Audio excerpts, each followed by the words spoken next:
سلام، تو این ویدیو میخوایم بریم سراغ غذاهای خیابونی خوشمزه‌ای که تو کشورهای دیگه خیلی طرفدار داره. خوراکیایی که اصلا گرون و لاکچری نیستن و خوراک عامه و یک جامعه‌ان. حتی تهیه و پخت بعضیاشون مثل آب خوردنه و میتونید خودتون درست کنید. اگه به فرهنگ‌های بین‌المللی و غذاهای متنوع علاقه داری تا آخر این ویدیو رو ببین. شماره 1 آلوچات هند. با کشور هندوستان شروع می‌کنیم. کشوری پر از غذاهای خیابونی و کثیف. آلو تو زبان هندی یعنی سیب زمینی. آلوچات یه غذای تقریباً 50 روپیه‌ایه که تو مناطق شمالی هندوستان و حتی بنگلادش و پاکستان خورده میشه. این غذا در واقع سیب زمینی سرخ شده خیلی تنده. کسایی که هند رفتن تو خیابون حتما از این تابه بزرگا دیدن. حالا میخوام دستور پختشو بهتون بگم. برای تهیه آلوچات ابتدا سیب زمینی رو مثلثی خورد میکنن و بعد آبپز میشه.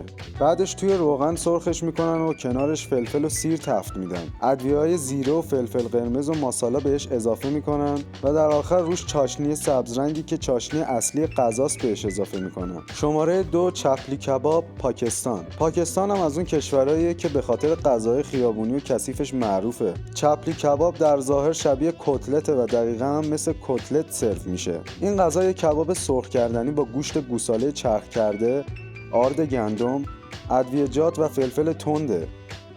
واژه چپلی هم از واژه چپریخ در زبان پشتو به معنای مسطح گرفته شده. این کباب البته همراه برنج تو مجالس هم سرو میشه و به صورت لقمه هم لای نون توسط گاریه غذای خیابونی فروخته میشه. چپلی کباب باید تند و آبدار خورده بشه. برای تهیهش باید گوشت چرخ شده با چربی رو توی ظرفی با تخم مرغ، نمک، فلفل، زیره و آرد گندم یا ذرت ورز بدید و بعد مدتی توی یخچال بذارید تا مادهش استراحت کنه. حالا ماده رو بیارید و توی تابه سرخ کنید. بعد در کنار گوجه و لیمو بانون یا پلو میل کنید.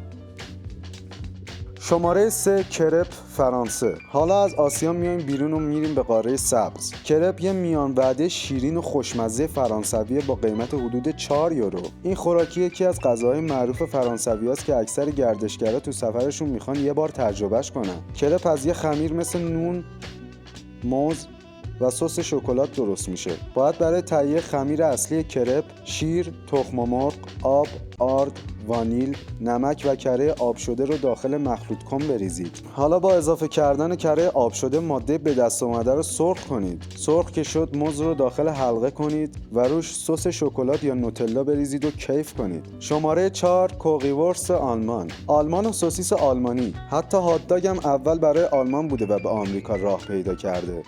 اما بحث ما هات داگ نیست. کوریورس یه فست فود با سوسیس‌های نسبتاً تند و ادویه و سیب زمینی سرخ کرده است. جالبه بگم ابداع این غذا به 1949 برمیگرده و خانومی به نام هرتا هویوا اولین بار اینو پخته. هویوا با ترکیب پودر کاری و سس کچاپ و امتحان کردن ادویه‌های مختلف تونست سس مخصوص رو ابداع کنه و با سوسیس گریل شده خوک ترکیب کنه. این شکلی این غذای فوق‌العاده محبوب آلمانی به وجود اومد. هرتا این غذا رو با قیمت خیلی کمی میفروخت و کوریورس سریع بین مردم محبوب شد. حتی گوگل تو 100مین سالگرد تولد هویوا لوگوی خودش رو شکل کوریورس کرد. اگه روزی به آلمان رفتید یادتون باشه با 3 تا 5 یورو میتونید این فست فود رو امتحان کنید. شماره 5 بانانا کیو فیلیپین. غذای شگفت انگیز این لیست.